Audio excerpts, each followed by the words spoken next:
मी थोडी हिम्मत करून माझ्या मेन डोरच्या बाहेर आली आहे आणि दिस इज श्वेता.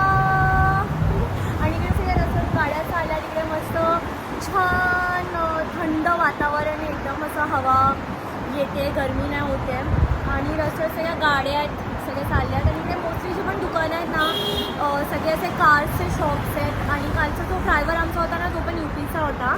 तर त्याने आम्हाला सांगितलं की इकडे कपडे आणि इलेक्ट्रॉनिक्स आणि सगळ्या वस्तू ना खूप महाग आहेत, पण क्वालिटीवाईज ते चांगले आहेत, पण महाग आहेत. जसं की ना मला एक परफ्यूम मी बघत होती, तर इंडियामध्ये त्या परफ्यूमची प्राईस किती 6-6.5 आहे. लास्ट टाइम मी ड्युटी फ्रीमध्ये विचारलं तर तो सेम परफ्यूम 8,500ला होता. इट्स लाईक जे पण आहे ना चॉकलेट्स वगैरे म्हणून मला घ्यायचं ना, मी डेअरी मिल्कचं ना मोठं चॉकलेटचं एक हे घेतलं रॉकीसाठी, ते पण काहीतरी 1,500-2,000ला मला आलं. तर इकडे सगळ्या गोष्टी खूप एक्सपेन्सिव्ह आहेत, पण बोलतात की क्वालिटीवाईज चांगल्या आहे, तर तेच. आणि हे आहे श्वेता, इकडे असं सगळ्या गाड्या चालल्या आहेत, छान हवा येते आहे.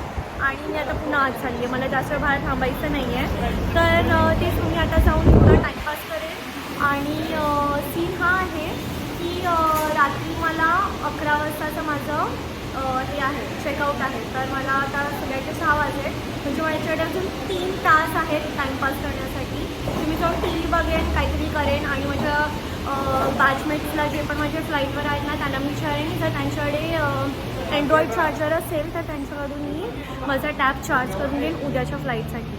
तर हेच बघा, आय होप मला इकडे परत कधीच यावं लागेल. Please God, fingers crossed.